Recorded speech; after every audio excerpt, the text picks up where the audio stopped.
ভূতের রাজা দিল বরের 15তম আউটলেট ওপেন হয়ে গেল। 29শে আগস্টে বেহালায় উদ্বোধন হলো এটি। গোপীগাইন বাঘাবাইন সিনেমার শুন্ডি রাজা দরবারের আদলে তৈরি হয়েছে নতুন এই আউটলেটে।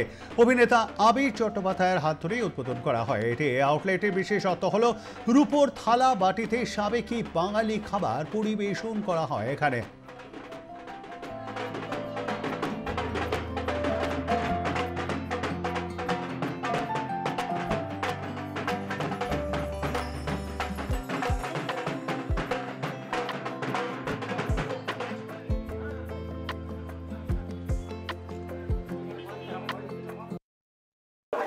বেহালাটা তো একটা বিরাট অঞ্চল, মানে কলকাতা অর্ধেকটাই মনে হয় বেহালা।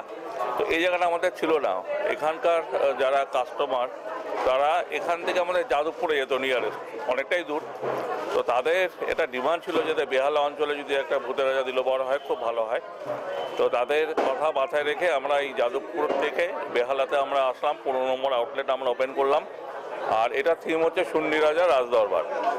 শুন্ডি রাজা রাজদরবারটা কি? এটা হচ্ছে একটা প্রিমিয়াম ডাইনিং রেস্টুরেন্ট, যেখানে আমাদের স্পেশাল যে আইটেমগুলো বা থালিগুলো রূপোর থালিতে সার্ভ করা হয়। আর যেহেতু শুন্ডি রাজার দরবার, তার দুই রাজকন্যা যেটা মণিমালা মুক্তমালা, ওনারা নিজেরাই খাবারগুলো সার্ভ করে রূপোর থালিতে।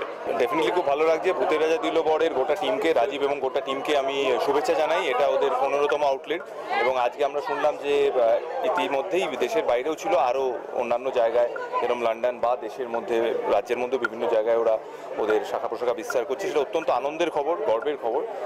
কারণ এখানে তো শুধুই খাওয়া দাওয়া নয়, অবশ্যই খাওয়া দাওয়াটা মূল জায়গা, এবং বাঙালি যে খেতে ভালোবাসে এবং তার একটা দীর্ঘ রীতি আছে সেটাও আমরা জানি। বাঙালিয়ানা, বাংলা খাবার, বাংলার রান্না, সেটা যেরকম ভূতের রাজা দিল বর প্রমোট করছে, তার সঙ্গে সঙ্গে বাঙালি সংস্কৃতি, এই যে এখানে শুন্ডি রাজার দরবার বা ভূতের রাজা, এখন যারা ছোট তারা হয়তো এখান থেকে তাদের নতুন করে পরিচয় হবে। আমরা ছোট থেকে এই সিনেমা বা এই গল্প বা এই গানগুলো শুনে বড় হয়েছি। আজকে যদি ছোটরা এখানে খেতে এসে বাড়ির বড়দের জিজ্ঞাসা করে যে এটা শুন্ডি রাজার দরবার নাম কেন বা ভূতের রাজা দিল বর কেন, আমরা সাধারণত জানি ভূতকে ভয় পেতে হয়, কিন্তু এখানে তো ভূতকে ভয় পাওয়ার কোনো কারণ নেই। ভূতের রাজা তো ভালো বড় দিচ্ছে। তো এইভাবেই নতুন প্রজন্মের কাছেও আমাদের সংস্কৃতি, আমাদের সাহিত্য, আমাদের সিনেমাও পৌঁছে যাচ্ছে। তার সঙ্গে সঙ্গে মূল যে জায়গাটা, যেটা বারবারই আমরা বলছি, বাঙালি খাওয়া দাওয়ার রান্না বান্না, বাঙালিয়ানা, সেটাও পৌঁছে যাচ্ছে। সেই কারণেই আমার মনে হয় এটা খুব ইম্পর্টেন্ট।